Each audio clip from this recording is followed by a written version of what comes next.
आज हम लोग ऊष्माक्षेपी अभिक्रिया तथा ऊष्माशोषी अभिक्रिया के बारे में समझेंगे। तो चलिए इसको समझते हैं।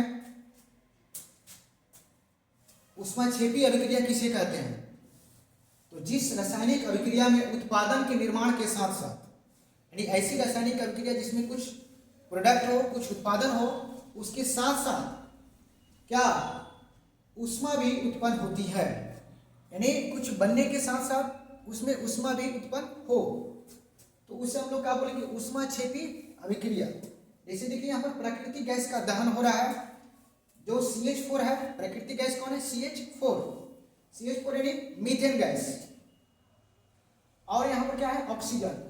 जब दोनों आपस में CH4 और ऑक्सीजन गैस जब आपस में ये दहन कर रहे हैं तो बना रहे हैं CO2 यानी कार्बन डाइऑक्साइड, और H2 अर्थात जल प्लस ऊष्मा,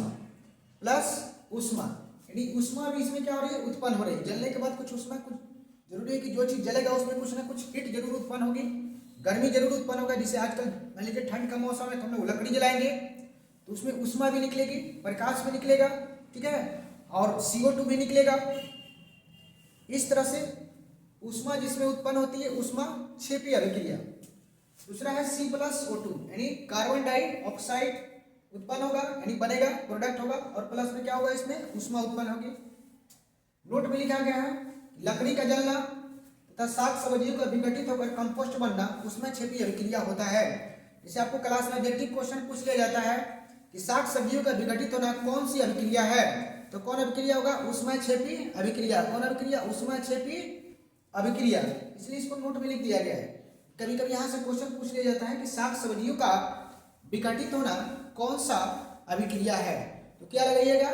ऊष्माक्षेपी अभिक्रिया। ऊष्माक्षेपी अभिक्रिया। अब देखिए ऊष्माशोषी अभिक्रिया, नाम से ही पता चल रहा है कि ऊष्मा का अवशोषण हो रहा है, ऊष्मा ऑब्जर्व कर रहा है, इसमें हीट को ऑब्जर्व करेगा, ठीक है। देखिए जिस रासायनिक अभिक्रिया में ऊष्मा का अवशोषण होता है, यानी ऊष्मा ऑब्जर्व कर लिया जाता है, ऊष्मा को सोख लिया जाता है, इसी का हम लोग बोलते हैं कि सोख लेना, तो इसको अवशोषण होता है, यानी ऊष्मा अवशोषित अभिक्रिया कहते हैं। इसमें क्या बोलेंगे? ऊष्मा शोषी, यानी ऊष्मा को सोख लेगा। ऊष्मा क्या करेगा? पूरी तरह से सोख लेगा उसको।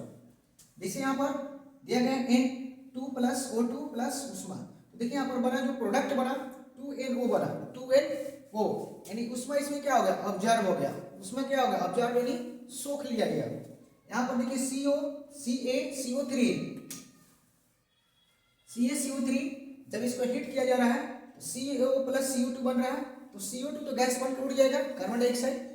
जैसे उड़ जाएगा तब फिर CaCO प्लस ऊष्मा, क्या बचेगा आपको? CaO यानी कैल्शियम ऑक्साइड। क्या बचेगा? Calcium oxide.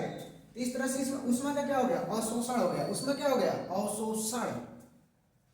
इस तरह से ऊष्माक्षेपी अभिक्रिया जिसमें ऊष्मा उत्पन्न हो, ऊष्माक्षेपी अभिक्रिया यानी कुछ बनने के साथ साथ, और जिसमें ऊष्मा का क्या हो? अवशोषण हो, ऊष्मा सोख लिया जाए, ऊष्मा का ऑब्जर्व कर लिया जाए, तो क्या हो जाएगा? ऊष्माशोषी अभिक्रिया। आपको आराम से याद रखना है, जिस रासायनिक अभिक्रिया में कुछ बनने के साथ साथ, कुछ उत्पन्न होने के साथ साथ जो भी प्रोडक्ट बनेगा उसमें क्या होगी? ऊष्मा उत्पन्न होगी, तो उसको हम लोग बोलेंगे ऊष्माक्षेपी अभिक्रिया।